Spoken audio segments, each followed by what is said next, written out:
Hello, hello, hello mga ka-auntie, mga ka-uncle. Welcome back to my channel. At ayan, meron na naman tayong bagong simpleng dish na gagawin ngayon sa ating kusina. Ayan, meron tayo ditong 5 ingredients, okay? Meron tayong spring onion, garlic, ginger, vermicelli, at ang ating prawns. Ayan, tinanggalan ko na ng ulo yung ating prawns.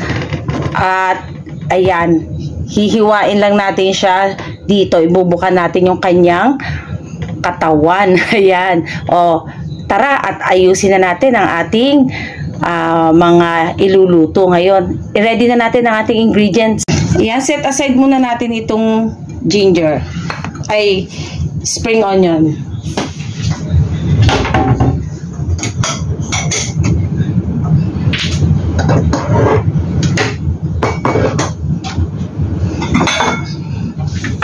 Unahin na natin ang ating spring onion.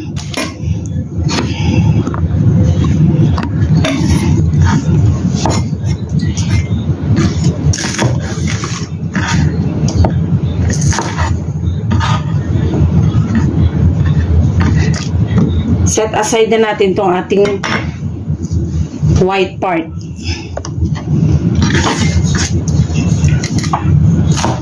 I-chop lang natin yung ating green onions, okay?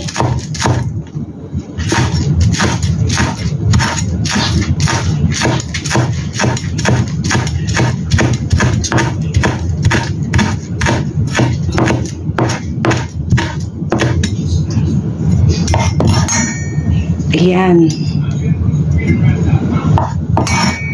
Lagay natin muna dyan yung ating green onion sa ating bowl. Mag-set aside lang ako ng konti para sa ating garnish. Mag-chop tayo ng ating ginger.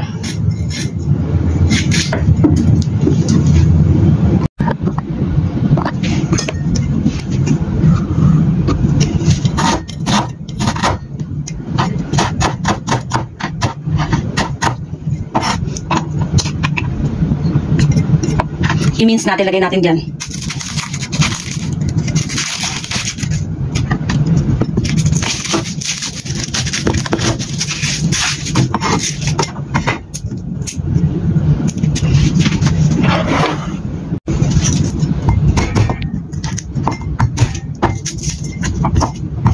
Damihan natin yung ating garlic.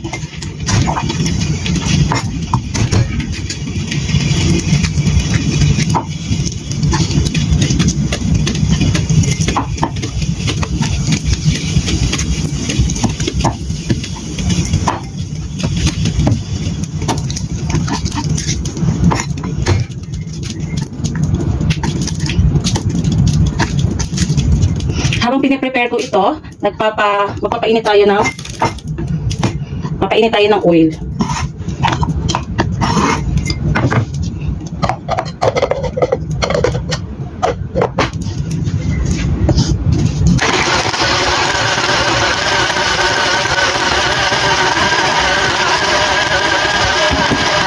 Chop lang natin. Flex ko lang ang aking electric chopper.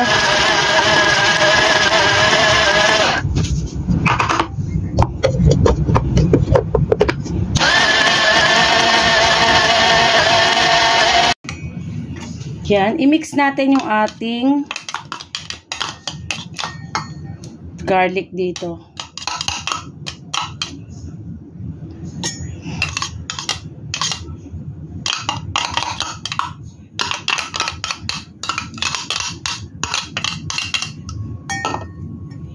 Lagyan natin ng konting salt.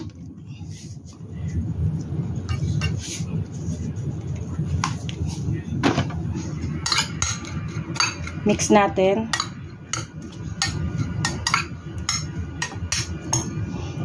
Habang pine-prepare natin to, nagpapainit ako ng oil.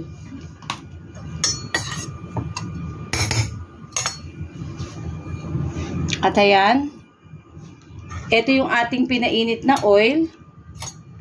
Ilagay natin dito.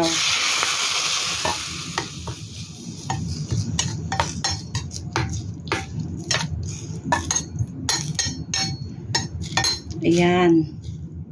Set aside muna natin to. After nating ilagay yung kumukulong oil. Set aside.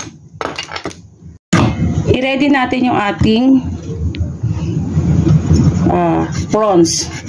Dapat matalim yung ating kutsilyo. Hiwain natin ganyan pero wag natin isagad.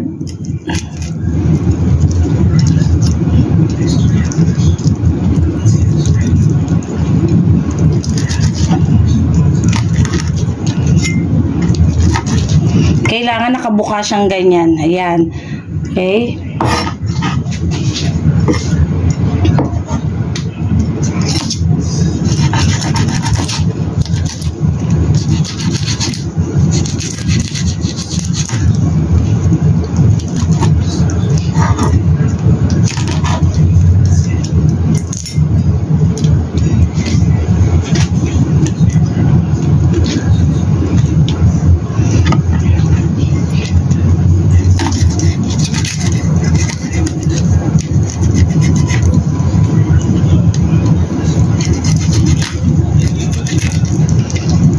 Pag ginagawa natin to, mag-iingat lang tayo kasi baka mahiwa.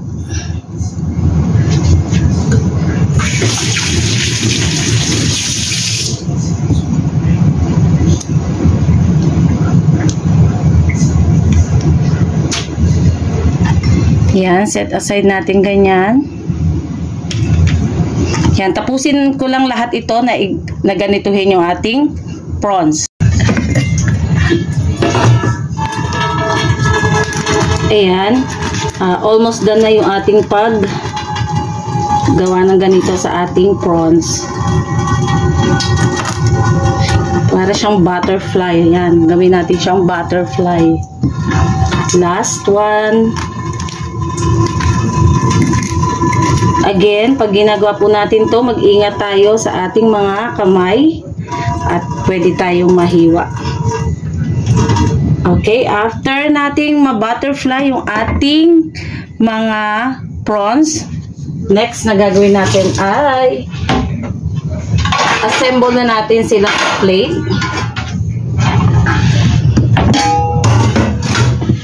Okay, assemble natin sa plate.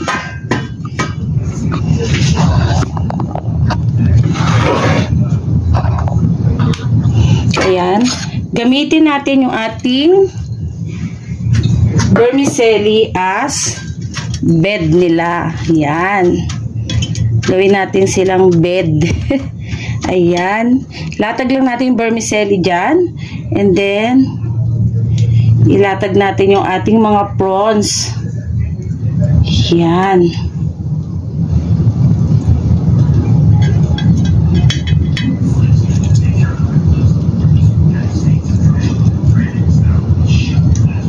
Latag natin ng maganda yung ating mga prawns.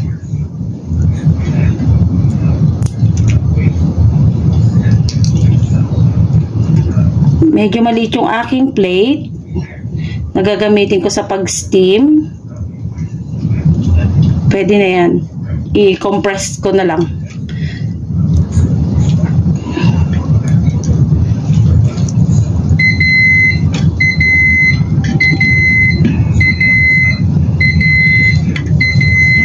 Compress na lang natin. Ayan. Kailangan mag-kasya siya.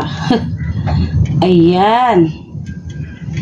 After nating ihiga yung ating mga prawns, after nyan, ang next na gagawin natin ay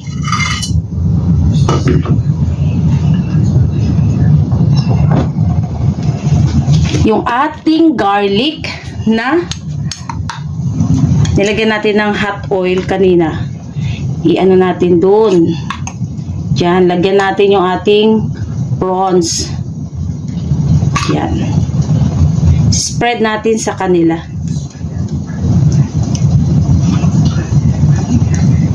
Spread natin. As long as na malagyan natin lahat sila. Ayan. Lagay lang natin. At habang pine-prepare ko to, nagpapakulo na ako ng water dun sa wok kung saan natin siya i-steam. And we need to steam this for about 10 minutes. Ayan.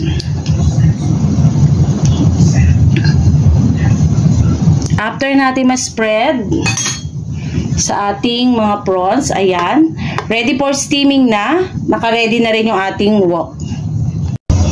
Ayan, ready na yung ating wok. Kumukulo na din yung tubig. Kailangan kumukulo. And steam natin ito for about 10 minutes. Okay.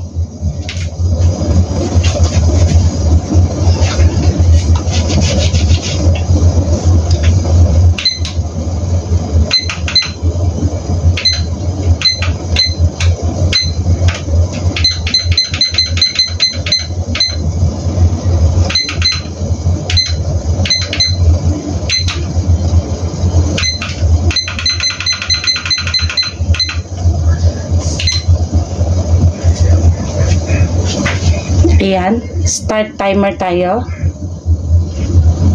Now our steaming is about 8 minutes. Open natin, lagyan natin ng soy sauce. Meron tayo ditong soy sauce for seafoods. Ito ang ilalagay natin. Ayan, open muna natin. Ayan. And then, lagyan natin siya ng soy sauce.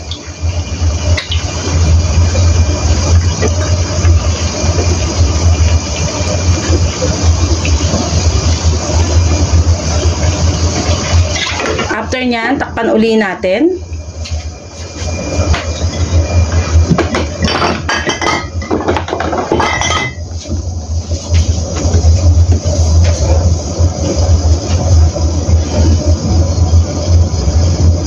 And then,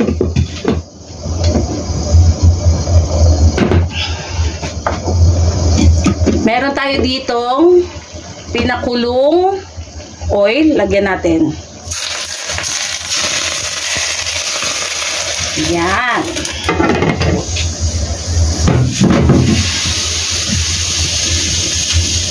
Almost ready na ang ating steamed prawns.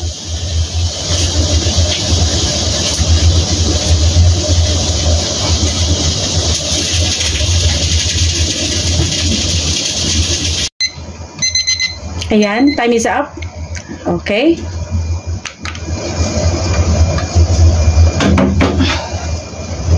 Ready na ang ating steamed prawns.